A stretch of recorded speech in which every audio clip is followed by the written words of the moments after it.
आइए दोस्तों बात करते हैं आज 7 अगस्त 2020 से शुक्रवार हो चुका है और जानेंगे इस वीडियो में आज देश भर की तमाम बड़ी खबरों को। हेडलाइंस, न्यूज और मुख्य समाचार के अपडेट में आपको बताएंगे बैंक खाता वालों के लिए बहुत ही अच्छी खबर और 5 बड़े अपडेट हैं। अगर आपका किसी भी बैंक में खाता है तो आरबीआई की तरफ से यहाँ पर कुछ नए नियम, न्यू रूल्स एंड रेगुलेशंस लागू किए गए हैं। आम आदमी के लिए जानना जरूरी है। साथ ही मोदी सरकार में आम आदमी को फायदा देने के लिए कुछ बड़ी घोषणाएं और बड़े ऐलान भी हैं। स्टूडेंट, छात्र छात्राओं के लिए भी खबर है। एक एक करके सभी 50 बड़ी काम की खबरों को जानेंगे। बिल्कुल इस वीडियो को एकदम पूरा लास्ट तक देखते रहिएगा। चलिए सीधे बात करते हैं पहले अपडेट की। देख पा रहे आधार कार्ड को लेकर एक बड़ी खबर है कि आधार कार्ड में पता और नाम बदलवाने के लिए अब अपनाना होगा ये तरीका। उदय ने कुछ नए नियम बना दिए। जी हाँ, अगर आधार कार्ड में आप अपनी कोई इन्फॉर्मेशन को अपडेट करवाना चाहते हो ना, तो इसके लिए एक तो आप सीएससी सेंटर वगैरह पर भी जा सकते हो और इसके अलावा उदय ने इस नियमों में अपडेशन में कुछ बदलाव किया और वो ये कि आप कोई भी अपने आधार कार्ड में जानकारी अपडेट करवाना चाहते हो तो उससे पहले आपको उदय की वेबसाइट पर जाकर के माय आधार बटन पर क्लिक करके अपॉइंटमेंट ऑप्शन चुनना पड़ेगा। अगर आप ई-मित्र के जरिए वगैरह से करवाते हो तो वो खुद ही ऑप्शन चॉइस कर सकते हैं। अदरवाइज आप घर बैठे ही ऑनलाइन भी उदय के ऑफिशियल वेब पोर्टल के जरिए आप सब कुछ कर पाओगे। चलिए साथ ही खबर है दोस्तों की आपकी गोल्ड ज्वेलरी पर अब आपको ज्यादा लोन मिलेगा। आरबीआई ने नियमों में छूट दी है। जी हाँ, अगर आप गोल्ड लोन वगैरह लेते हो ना तो दोस्तों अब आपको कम ज्वेलरी पर ज्यादा पैसे मिलेंगे। जी हाँ, दरअसल आरबीआई ने नियमों में बदलाव किया और अब आप किसी भी बैंक से गोल्ड लोन लेगो तो इतने दिन नियम क्या था, 1 लाख के सोने पर आपको 75,000 रुपए तक का लोन मिलता था, राइट। लेकिन अब 7 तारीख से यानी कि आज से ही 1 लाख के सोने पर आप 90,000 रुपए तक का लोन ले पाओगे। भारतीय रिजर्व बैंक यानी कि आरबीआई ने आम आदमी को राहत देते हुए ये नया नियम सभी बैंकों के लिए लागू कर दिया। 31 मार्च 2021 तक आपको इस योजना का लाभ मिलेगा। यानी कि दोस्तों अगले साल 31 मार्च तक आप अगर सोने चांदी पर लोन वगैरह लेते हो तो आपको ज्यादा फायदा मिलेगा, है ना। चलिए साथ ही और एक खबर देख सकते हैं बैंक खाता वालों के लिए ही है कि अब नहीं हो पाएगी चेक की धोखाधड़ी। आरबीआई ने पक्का इलाज कर दिया। जी हाँ, दरअसल बात कुछ यूं है दोस्तों की अब आपके साथ कोई भी चेक के जरिए धोखाधड़ी नहीं हो पाए, क्योंकि चेक से जुड़ी धोखाधड़ी को रोकने के लिए बैंकिंग सिस्टम चेक ट्रांजैक्शन में पॉजिटिव पे व्यवस्था लागू करने जा रहे हैं। आरबीआई के आदेशानुसार बैंकों में अब ये व्यवस्था लागू होगी, जिसमें दोस्तों धोखाधड़ी कैसे रुकेगी आप देख सकते हैं कि निजी क्षेत्र के दूसरे सबसे बड़े बैंक आईसीआईसीआई बैंक में 2016 से ही सभी तरह के चेक इसी प्रकार से लिए जा रहे हैं। इस व्यवस्था से बैंक को चेक डिपॉजिट होने से पहले ही पता चल जाता है कि लाभार्थी के चेक बैंक में क्लियरेंस के लिए आता है, तो बैंक का अधिकारी फंड ट्रांसफर करने से पहले उसकी डिटेल को क्रॉस चेक कर सकता है। कुल मिलाकर के ऐसे दोस्तों ओटीपी वगैरह आता है ना, वैसे सिस्टम फिजिकली फॉर्म में बैंक चेक के लिए अप्लाई होगा, तो इससे चेक की धोखाधड़ी कम होगी। अच्छा, जब दोस्तों बैंकिंग सिस्टम की और आरबीआई की बात हो रही तो इसको लेकर और एक अपडेट भी मैं आपको साथ के साथ बता देता हूँ, फिर आगे अपन दूसरी बड़ी खबरों को भी जानेंगे। और एक खबर देख सकते हैं काम की बात है, अब आप अपने किसी भी कर्ज का समय बढ़ा सकते हैं। जी हाँ, अगर आपने कहीं पर भी लोन वगैरह लिया हुआ, चाहे बैंक से ही जरूरी नहीं और भी किसी भी फाइनेंस कंपनी से अगर आपने लोन वगैरह ले रखा ना, जो कि आरबीआई रूल्स के अकॉर्डिंग अंडर आती हैं, तो ऐसे में दोस्तों आरबीआई ने रीस्ट्रक्चरिंग की सुविधा दे दी है। 2 साल तक ये वैलिड रहेगी। जी हाँ, बिल्कुल सिंपल है दोस्तों कि लोन नहीं चुका पाने वालों को राहत दी गई है आरबीआई की तरफ से। स्ट्रेस्ड लोन को एनपीए घोषित किए बिना उसकी रीस्ट्रक्चरिंग बैंक वगैरह कर पाएंगे। आरबीआई ने ये नई सुविधा दे दी है और इससे एटलीस्ट उन ग्राहकों को फायदा मिलेगा जो कि समय के अकॉर्डिंग लोन नहीं भर पा रहे हैं, तो अपने लोन की सीमा वगैरह को भी बढ़ा पाएंगे, टाइमिंग को बढ़ा पाएंगे, है ना। चलिए और एक खबर है बैंकिंग को लेकर एक बदलाव देख सकते हैं कि आरबीआई ने डिजिटल लेन देन को बढ़ावा देने के लिए एक नया कदम उठाया है। ऑफलाइन भुगतान सुविधा को भी मंजूरी दे दी है। जी हाँ, ऑफलाइन पेमेंट थ्रू कार्ड से इसकी घोषणा भी अब आरबीआई ने कर दी है। दरअसल दोस्तों रिजर्व बैंक ने गुरुवार को पायलट आधार पर ऑफलाइन यानी कि बिना इंटरनेट के कार्ड और मोबाइल के जरिए खुदरा भुगतान योजना की घोषणा की है। इस पहल का मकसद उन जगहों पर भी डिजिटल लेन देन के लिए है जिन ग्राहकों को प्रोत्साहित करना है जहां इंटरनेट की कनेक्टिविटी कमी है, वहां पर भी दोस्तों डिजिटल ट्रांजैक्शन अच्छे से हो सके, इसलिए आरबीआई का यह अच्छा और बड़ा कदम। चलिए अब नजर डालते कुछ और खबरों में, जहां अपडेट देख पा रहे कि टिकटॉक की कमी अब आपको नहीं खलेगी, क्योंकि अब इंस्टाग्राम पर भी छोटे वीडियो बनाने का फीचर आ चुका है। हाल ही में बीच में मैंने आपको ये अपडेट भी बताया था कि इंस्टाग्राम पर रील्स नाम से फीचर आ चुका, राइट। लेकिन अब ये फीचर रोल आउट भी हो चुका है। आप अपने इंस्टाग्राम अकाउंट पर जाकर के इस फीचर का इस्तेमाल कर सकते हैं और टिकटॉक की तरह ही छोटे वीडियोस वगैरह बना सकते हैं, ठीक है। साथ ही खबर है दोस्तों की चीन पर एक और डिजिटल स्ट्राइक देखिए। गूगल कंपनी ने डिलीट किए 2500 से ज्यादा चाइनीज यूट्यूब चैनल्स। जी हाँ, गूगल ने एक बड़ा कदम उठाते हुए चीन के 2500 से ज्यादा यूट्यूब चैनल्स को डिलीट कर दिया। इसे चीन के लिए एक बड़ा झटका माना जा रहा। ये एक और डिजिटल स्ट्राइक जो भारत की ओर से चीन पर की गई अच्छी बात है। साथ ही खबर देख पा रहे कि मुख्यमंत्री ने किया ऐलान, हरियाणा में बच्चों को दूध और महिलाओं को सैनिटरी नैपकिन फ्री में दिए जाएंगे। जी हाँ, आपको बता दें दोस्तों हरियाणा के मुख्यमंत्री सरकार की तरफ से ये बड़ी घोषणा की गई है। हरियाणा में 1 से 6 साल तक के बच्चों के लिए मुख्यमंत्री दूध उपहार योजना शुरू की गई है। लड़कियों और महिलाओं को सैनिटरी नैपकिन उपलब्ध कराने के लिए सरकार ने महिला एवं किशोरी सम्मान योजना की शुरुआत की है और इन दोनों योजनाओं की शुरुआत करने के पीछे सरकार की मंशा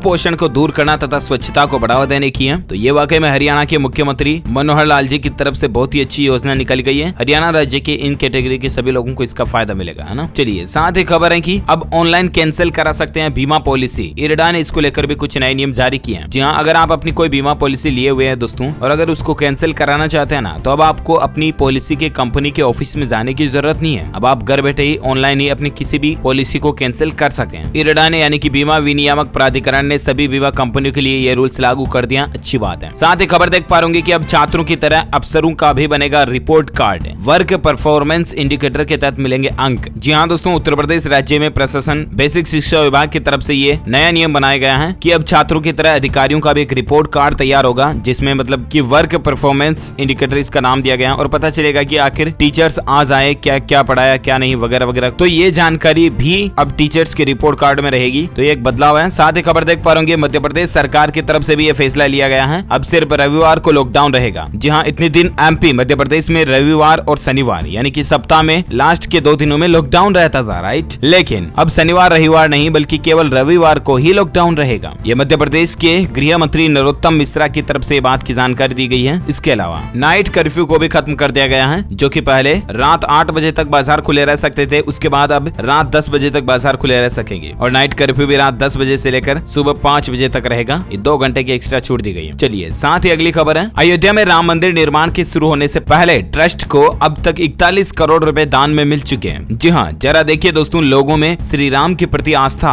41 करोड़ रुपए दान में आ चुके हैं। राम मंदिर के निर्माण के कुल खर्च का जो एस्टिमेट प्लानिंग है वो है 100 करोड़ के लगभग। आधे के लगभग तो कलेक्शन हो ही चुके हैं। ये है प्रभु श्री राम का चमत्कार और लोगों में इनके प्रति जो भक्ति की आस्था, वाकई में बहुत बहुत धन्यवाद। जय श्री राम। इस वीडियो के नीचे कमेंट बॉक्स में जरूर लिखिएगा। इस वीडियो को लाइक भी करना श्री राम जी के लिए जल्दी से जल्दी लाइक कर दीजिए। और अपन आगे बढ़ते हैं अगली खबर में, जहां देख पा रहे कि हिमाचल को अब खुद उठाना होगा चीनी वायरस के टेस्ट का खर्च। मोदी सरकार अब मदद नहीं करेगी। जी हाँ, चीनी वायरस के बढ़ते मामलों के बीच केंद्र सरकार ने राज्यों को बड़ा झटका दिया। अब कोविड टेस्ट के लिए दोस्तों वित्तीय मदद केंद्र सरकार की तरफ से राज्यों को नहीं की जाएगी, उनको अपने स्तर पर ही ये टेस्ट करवाना पड़ेगा। यानी कि कोविड टेस्ट के लिए जरूरी किट भी अपने ही खर्च पर राज्य सरकारों को खरीदनी पड़ेगी। केंद्र सरकार 31 अगस्त तक ही कोविड-19 टेस्ट के लिए कोई जरूरी टेस्ट किट उपलब्ध करवाएगा। उसके बाद स्टेट गवर्नमेंट की खुद की जिम्मेदारी होगी। चलिए साथ ही खबर देख पा रहे कि एडमिशन इन ITI अब 14 अगस्त तक हो सकेंगे ITI में दाखिले। जहां अगस्त से शुरू हुए शैक्षणिक क्षेत्र में शासकीय एवं निजी ITI में प्रवेश की ऑनलाइन प्रक्रिया 1 जुलाई से चल रही है। इसकी पहले अंतिम तिथि 31 जुलाई थी, जिसे अब बढ़ाकर 14 अगस्त कर दिया गया है। नए सत्र में शासकीय अथवा निजी ITI में प्रवेश के लिए अभ्यर्थियों को रजिस्ट्रेशन और चॉइस फिलिंग करना अनिवार्य होगा और अब कुल मिलाकर के 14 अगस्त तक आप अप्लाई कर सकते हैं इसके लिए। साथ ही खबर है दोस्तों की 12वीं के स्टूडेंट्स को मिलेंगे स्मार्टफोन, मोबाइल, ऑनलाइन स्टडी इसके बाद आसान हो जाएगी। जी हाँ, दरअसल चीनी वायरस के चलते स्कूल कॉलेज समेत तमाम एजुकेशनल इंस्टीट्यूट बंद है। कोचिंग इंस्टीट्यूट वगैरह हो गई है और ऐसे में नर्सरी से लेकर हायर एजुकेशन तक ऑनलाइन क्लास चल रही है। यहाँ तक कि प्राइवेट ट्यूशन तक भी ऑनलाइन चल रहे हैं। और इसी बीच दोस्तों सरकारी स्कूल के छात्रों को फायदा पहुंचाने के लिए पंजाब सरकार ने 12वीं तक की पढ़ाई कर रहे सभी स्टूडेंट्स को स्मार्टफोन देने का ऐलान किया है। पंजाब राज्य की तरफ से सभी सरकारी स्कूलों में 12वीं क्लास में जो छात्र पढ़ रहे हैं तकरीबन 1.25 लाख स्टूडेंट्स को स्मार्टफोन यानी कि मोबाइल फोन्स दिए जाएंगे। ये सरकार का एक अच्छा फैसला पंजाब गवर्नमेंट का है ना। चलिए साथ ही खबर देख पा रहे हरियाणा बोर्ड ने भी 8वीं क्लास को लेकर एक बड़ा फैसला लिया है। 11 साल बाद होगा ऐसा। जी हाँ दोस्तों, हरियाणा बोर्ड ने साल 2021 में 8वीं क्लास के छात्र छात्राओं के लिए बोर्ड एग्जाम आयोजित करने का फैसला किया है। बोर्ड ने इसके लिए तैयारियां भी शुरू कर दी हैं और ऐसे में 11 साल बाद दोस्तों अब 8वीं क्लास के छात्र देंगे बोर्ड एग्जाम। ये फैसला लिया गया है Haryana board of secondary education की तरफ से। मैंने आपको इससे पहले बीच में भी एक बार DLS न्यूज के ऊपर अपडेट बताया था, तो इसको लेकर कुछ और जानकारी आप स्क्रीन पर देख सकते हैं। आप हरियाणा बोर्ड की ऑफिशियल वेबसाइट जरूर चेक करते रहें किसी भी तरह की सही और सटीक जानकारी इन्फॉर्मेशन पाने के लिए, ठीक है ना। चलिए साथ ही अगला अपडेट देख सकते हैं कि DTC बसों में अब नहीं मिलेगा टिकट, मोबाइल से ऐसे चुकाना होगा किराया। जहां चीनी वायरस को फैलने से रोकने के लिए दोस्तों अब दिल्ली में बसों में ई-टिकटिंग इस्तेमाल लाई जाएगी। यानी कि परिवहन विभाग DTC और क्लस्टर बसों में ई-टिकटिंग सिस्टम को शुरू करने जा रहा। इस योजना का ट्रायल भी रन कर दिया गया और ऐसे में दोस्तों आपको दिल्ली में बसों में सफर करते समय फिजिकल रूप में किराया देने की जरूरत नहीं है। फोन पे, पेटीएम, गूगल पे, भीम ऐप वगैरह जो कोई भी UPI ट्रांजैक्शन आईडी आप बनवा लें, क्योंकि दिल्ली की बसों में यात्रा करने दौरान अब आप कैश नहीं दे पाएंगे, ठीक है ना। चलिए साथ ही अगला अपडेट देख सकते हैं कि राजस्थान रोडवेज को लेकर भी एक बड़ी खबर सामने आ रही है। एक नया प्रयोग होने जा रहा। जी हाँ, राजस्थान राज्य में रोडवेज बसों में बिना टिकट यात्रियों की जांच के दौरान परिचालक और निरीक्षकों के बीच आए दिन झगड़ों को देखते हुए प्रबंधन अब एक नया प्रयोग लाने जा रहा। फील्ड में बसों की जांच करने वाले निरीक्षकों की बॉडी पर कैमरे लगाए जाएंगे। रोडवेज के निरीक्षक पर्यवेक्षक कैमरा से लेस होने के बाद ही वाहनों की जांच करेंगे। इसका फायदा यह होगा कि जांच के दौरान पारदर्शिता आएगी और भ्रष्टाचार भी लगाम लगेगी। कैमरों की मॉनिटरिंग मुख्यालय से की जाएगी। तो ये भी प्लानिंग चल रही है राजस्थान गवर्नमेंट की। साथ ही एक खबर देख सकते हैं दोस्तों की पीएम मोदी 7 अगस्त को नेशनल एजुकेशनल पॉलिसी के एक सम्मेलन में देंगे उद्घाटन भाषण। ये हस्तियां भी उसमें शामिल होंगी। जी हाँ दोस्तों, पीएम नरेंद्र मोदी 7 तारीख को conclave on transform reforms in higher education under national educational policy में उद्घाटन भाषण देंगे। आपको पता होगा दोस्तों, हाल ही में भारत में भी नई शिक्षा नीति न्यू एजुकेशनल पॉलिसी जो लागू की गई थी, वो वाकई में स्टूडेंट्स के लिए भी एक अच्छी प्लानिंग है सरकार की तरफ से।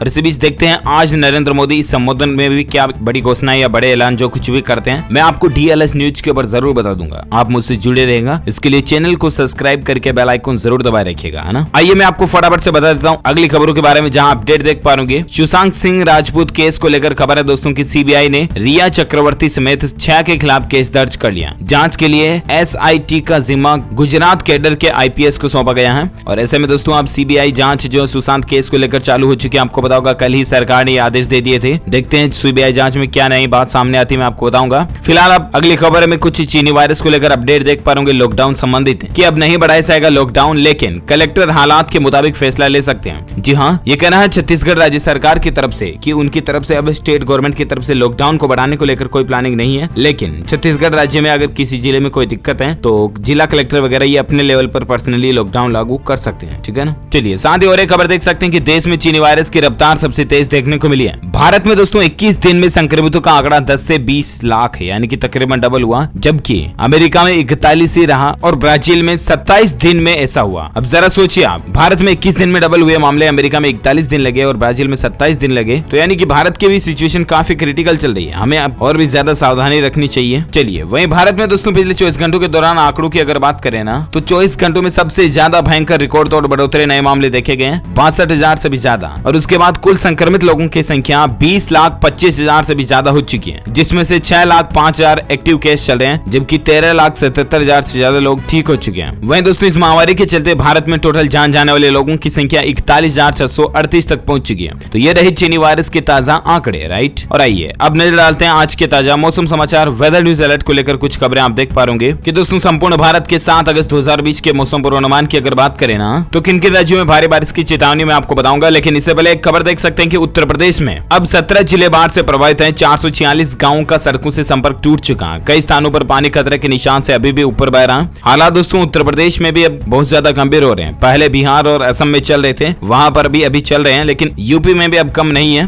संपूर्ण भारत के मौसम पूर्वानुमान के तहत तो अपन जान लेते हैं फटाफट से आगामी 24 घंटों के मौसम पूर्वानुमान को, जहां कौन कौन से राज्यों में बारिश की चेतावनी है। तो देख पा रहे कि इस दौरान गंगेय पश्चिम बंगाल, तटीय उड़ीसा, गुजरात, कोकण, गोवा, तटीय कर्नाटक, केरल और अंडमान निकोबार द्वीप समूह के कुछ हिस्सों में हल्की से मध्यम बारिश हो सकती है। वहीं दक्षिण पूर्वी राजस्थान, मध्य प्रदेश के कुछ जगहों पर भी बारिश की संभावना है। साथ ही दोस्तों हिमाचल प्रदेश, उत्तराखंड, पूर्वी उत्तर प्रदेश, बिहार के कुछ हिस्सों में, झारखंड, उप हिमालय, पश्चिम बंगाल, सिक्किम, पूर्वोत्तर भारत, विदर्भ और छत्तीसगढ़ के कुछ जगहों पर हल्की से मध्यम बारिश की संभावना है। वहीं पंजाब, हरियाणा, दिल्ली, उत्तर प्रदेश, आंध्र प्रदेश, तेलंगाना, आंतरिक कर्नाटक, तमिलनाडु में भी कहीं कहीं हल्की बारिश होने की संभावना है। तो ये रहा आगामी 24 घंटों का मौसम पूर्वानुमान। आइए वहीं बात करें आज के सोना चांदी के भाव की, तो 2011 के रिकॉर्ड को तोड़कर 75,000 के पार पहुंच चुकी है चांदी। गोल्ड के दाम भी आसमान पर चल रहे हैं। जी हाँ, आज सराफा बाजार में सोने चांदी के रेट की अगर बात करें ना दोस्तों, तो चांदी का भाव कई जगहों पर 75,321 रुपए प्रति किलोग्राम तक पहुंच चुका है और सोने का रेट अभी चल रहा है 55,689 रुपए प्रति 10 ग्राम। ओके, तो ये रही आज के सोना चांदी के रेट। और आइए अब नजर डालते कुछ और बड़ी खबरों में, जहां देख पाएंगे उत्तर प्रदेश में आज से 14 अगस्त तक लर्निंग ड्राइविंग लाइसेंस नहीं बनेंगे।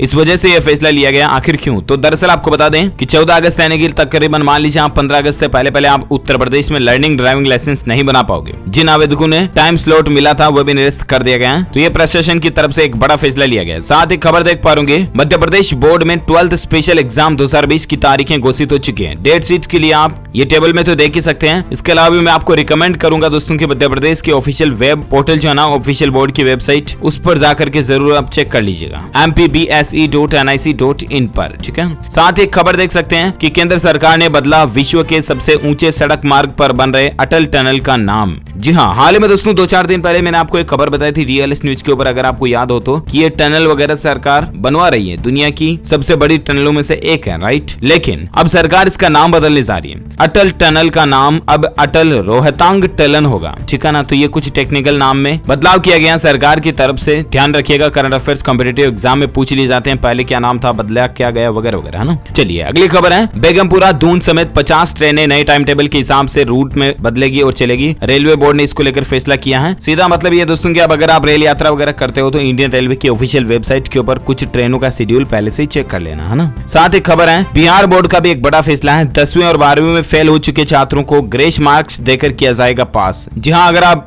बिहार बोर्ड में थोड़ा बहुत मार्क्स से फेल हो रहे हैं तो आपको पास कर दिया जाएगा। रिजल्ट आप ऑनलाइन BSEB.in पर भी चेक कर सकते हैं, ठीक है ना। साथ ही खबर है कि देश को प्रोडक्शन हब बनाने की बड़ी तैयारी चल रही है। सरकार ने प्राथमिकता वाले 12 सेक्टर की पहचान भी की है। जी हाँ, आपको पता होगा मोदी सरकार का एक सबसे बड़ा सपना है ये कि आत्मनिर्भर भारत बने। भारत में ही ज्यादा से ज्यादा चीजें काम में जो आती हैं आम आदमी के रूटीन में, वो भारत में ही बने, इंडिया में, मेड बाय इंडिया हो। तो इसके लिए सरकार मेक इन इंडिया प्रोग्राम को भी अच्छे से बढ़ा रही है और कई सारे department for promotion of industry and internal trade यानी कि DPIIT के तहत उद्योग जगत और सरकार के प्रतिनिधियों की एक नई कमेटी बनाई गई है। कमेटी बैठक कर इस अभियान को आगे बढ़ाने के कार्यक्रम पर तैयार करेगी। जो भी तैयारी है, भारत को मैन्युफैक्चरिंग हब बनाने का एक ब्लूप्रिंट तैयार हो चुका है। यानी कि अगर कोई मकान वगैरह बनाते हैं, हम नक्शा तैयार करते हैं ना उसका पहले से, उस तरह से भारत हिंदुस्तान को आत्मनिर्भर बनाने के लिए तैयारियां चल रही हैं। अच्छी बात है ना। साथ ही खबर देख पा रहे होंगे, WHO ने चेताया दोस्तों की युवाओं में चीनी वायरस के संक्रमण के मामले 3 गुना तक बढ़ चुके हैं। जी हाँ, क्योंकि बहुत सारे युवा लोग ऐसे समझते हैं कि उनकी